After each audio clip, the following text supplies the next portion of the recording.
जय हिंद दोस्तों, बहुत बहुत स्वागत है आप सबका अपने चैनल दिग्गज क्लासेस पे। दोस्तों ये एक ऐसा टॉपिक है भारतीय संविधान से कि कोई भी आप एग्ज़ाम देने जा रहे हैं कि यहाँ से क्वेश्चन अगर पॉलिटी से क्वेश्चन पूछा है तो 100 में 90% गारंटी है कि यहाँ से पूछता है। अगर यहाँ से नहीं पूछता है फिर वो आपके ऊपर है, कहीं से भी पूछ सकता है। तो देखिए इसको बहुत अच्छे तरीके से आपको क्या करना पड़ेगा, याद करना पड़ेगा। तो चलिए शुरू करते हैं। समझ लीजिएगा, कुछ पॉइंट हैं अच्छे, उन्हें नोट कर लीजिएगा। अगर दिमाग में लिख पाएंगे तो बहुत ही अच्छा है, उसको दिमाग में लिख लीजिएगा। चलिए देखिए, अगर कहा जाए संविधान सभा का गठन कब हुआ तो जुलाई 1946 में संविधान सभा का गठन होता है। और पहले संविधान सभा जब गठन होता है तो उसमें कुल सदस्य कितने होते हैं तो 389 होते हैं। कितने? 389 सदस्य होते हैं, अर्थात एक कम नहीं तो 390 ये भी कह सकते हैं।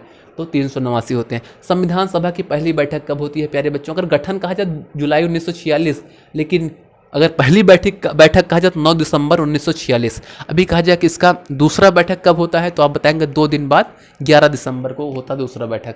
अब देखिए संविधान सभा के अस्थायी अध्यक्ष कौन है तो आप बताएंगे डॉक्टर सच्चिदानंद सिन्हा जी हैं। क्या है? सच्चिदानंद। ये क्या है? अस्थायी हैं। क्या है? अस्थायी।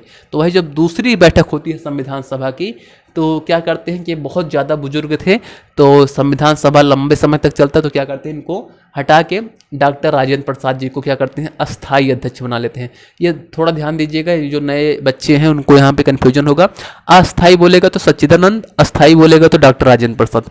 संविधान सभा का प्रथम वाचन 4 नवंबर से 9 नवंबर तक चला था, 1948 की बात है। संविधान सभा का दूसरा वाचन 15 नवंबर से 1948 से लेकर 17 अक्टूबर 1949 तक चला था। संविधान सभा का तीसरा वाचन 14 नवंबर 1949 से लेकर 26 नवंबर 1949 तक चला था। संविधान सभा की अंतिम बैठक 24 जनवरी 1950। ये बहुत इंपॉर्टेंट क्वेश्चन है, इस आप यहाँ पे स्टार लगा के नोट कर लीजिए।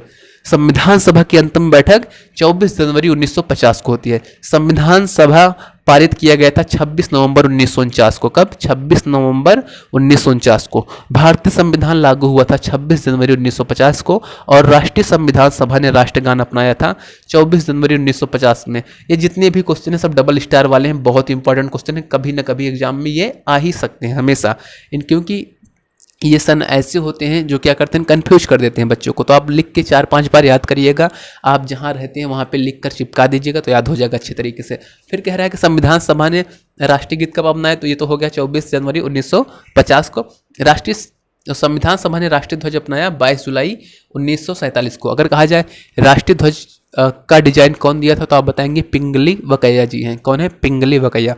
अगर कहा जाए संविधान को अपने हाथों से कौन लिखा तो आप बताएंगे उनका नाम है नारायण रायजादा, ऐसे कुछ नाम है। अभी पूरा नाम नहीं याद आ रहा है उनका, रायजादा करके कुछ उनका नाम है, भी हम आपको बता देंगे कुछ देर बाद। संविधान निर्माण की प्रक्रिया में लगभग कितने वर्ष लगे थे तो आप बताएंगे 2 वर्ष 11 माह और 18 दिन। संविधान सभा में कुल व्यय कितना हुआ था तो कितना हुआ था? देखिए 63,96,729 रुपये लगे थे। कितना? 63,96,729 रुपये लगे थे संविधान सभा के कुल निर्माण में। मूल संविधान में भागों की संख्या 22 थी। मूल संविधान में अनुच्छेदों की संख्या 395 थी। मूल संविधान में अनुसूचियों की संख्या 8 थी।